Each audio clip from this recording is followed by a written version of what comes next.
Greetings to our constituents, fellow Floridians, and all Americans.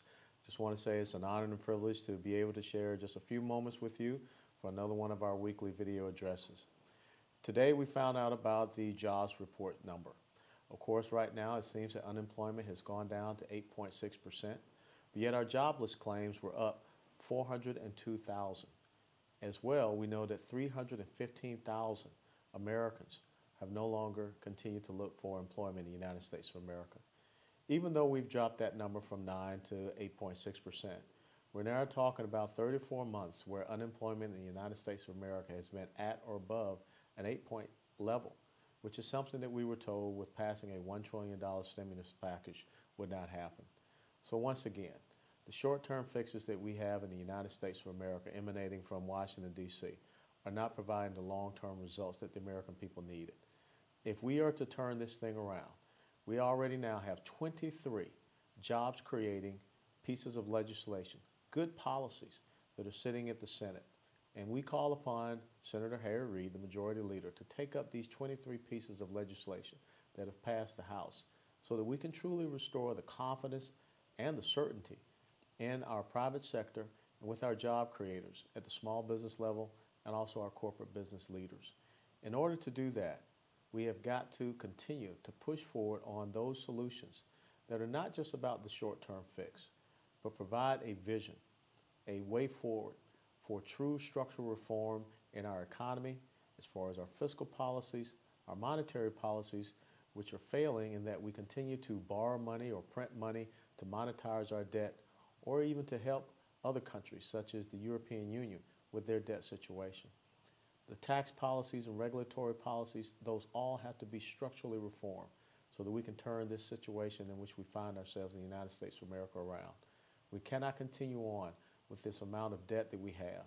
In the month of October, we had a $90 billion deficit, which puts the United States of America on the path to having a fourth straight year of $1 trillion plus deficit.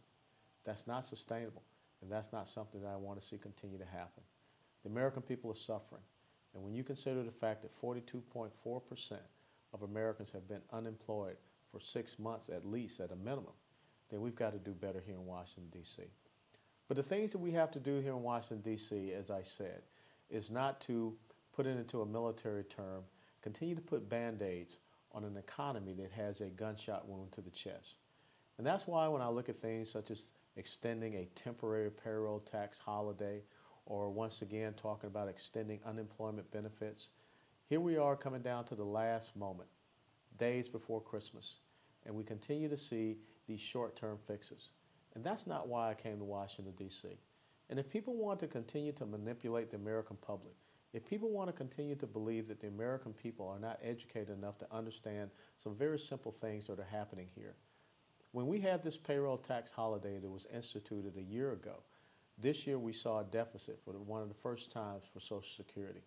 We cannot continue to rob our future and put our seniors and others at risk, especially our children and grandchildren, for these short-term gains so that we can get reelected.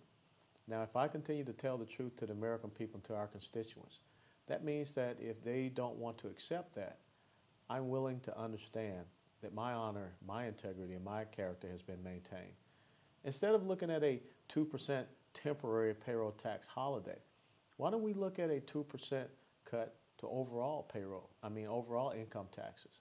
Because then we could make that go back and make it retroactive to the 1st of January if we really want to have tax reform, which I think is a bigger issue, and maybe we should go to a flat tax system. But again, here we are at an opportunity when we could do something truly long-lasting. We're just going to kick the can down the road for another year. We're going to come up and say that we're going to pay for something for the next year over the next 10 years, which of course means more borrowing, deeper debt, and greater deficits. When you talk about unemployment insurance, when you go out and read the studies, we are not really turning around the unemployment situation. More people are staying unemployed. We need to make sure that we are creating the situations and the conditions so that our small business owners can hire these Americans, not continue to make Americans victims and dependent upon the federal governments and the simple pittance that we're sending out in unemployment benefits. That's why I stand and say simply, Enough is enough. It is time for adults. It is time for mature men and women.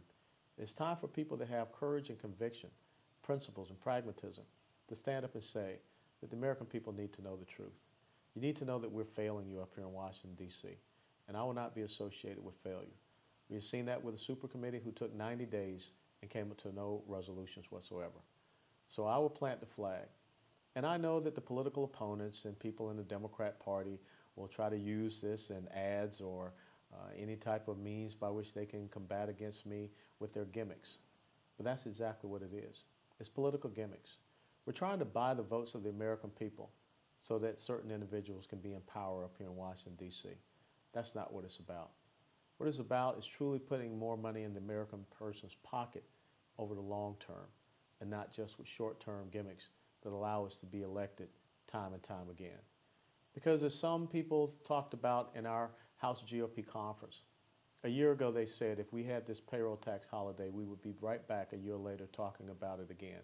This is exactly where we find ourselves. The American people deserve long-term viable solutions. No more Band-Aids, and that's what I believe in. Now, as we continue forward, let's talk about one of the critical things that is happening internationally. Since we ordered Hosni Mubarak to be deposed from Egypt, we have continued to see more and more very disturbing things.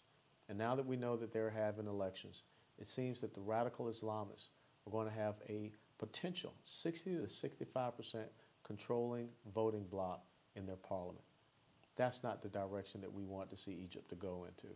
And when you read some of the reports, that's not the direction that some Egyptians want to see, especially those young people that came out and wanted true democratic reforms, especially the women that live there in Egypt, and especially our most staunch ally, Israel, who now realizes that that very fragile peace between Egypt and Israel can be on the chopping block.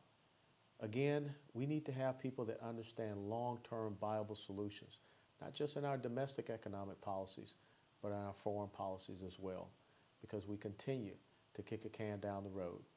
So with President Obama's decision to ask Hosni Mubarak to step down, he is pretty much so mirroring the exact same decision that Jimmy Carter made in not supporting the Shah of Iran, and we know what that got us. So in closing, I want to say this when I think about the brave men and women who since 2003 have been walking the patrols trying to ensure that the people in Iraq have a fighting chance. I want to say congratulations to each and every one of you that have ever served in Iraq, to those soldiers, sailors, airmen, Marines, and Coast Guardsmen, as we begin to transition more and more of those tough areas and those facilities that you helped to build over to the Iraqi people and to their military. And to the people of Iraq, I would say one simple thing. All throughout the history of this world, American men and women have left their warm homes and their families to go and extend one simple thing that we enjoy in this country: freedom, liberty, and democracy. Do not let their blood, do not let their sacrifices, do not let their commitments and the friendships and the bonds that they created with you be cast aside. We have sought to give you a very special gift, and we ask one simple thing, that you honor that gift and not turn it back over to those who would seek your destruction, your neighbors next door in Iran, or any of the other neighbors who believe in a radical Islamic view which will not allow you to have a better future for your children and grandchildren.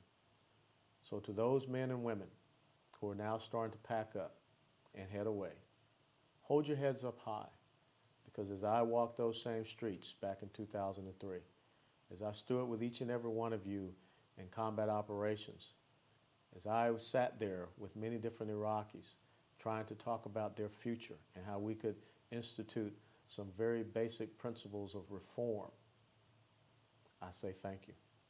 And may God bless each and every one of you. But stay vigilant and do not let the enemy have one single ounce of victory as you do your retrograde operation. But stand ready. And to the people of Iraq, the United States of America will stand ready to defend itself, its sovereignty, and if you want, we will stand ready to help you to stand up on your own 2 feet. Thank you very much. Steadfast and loyal.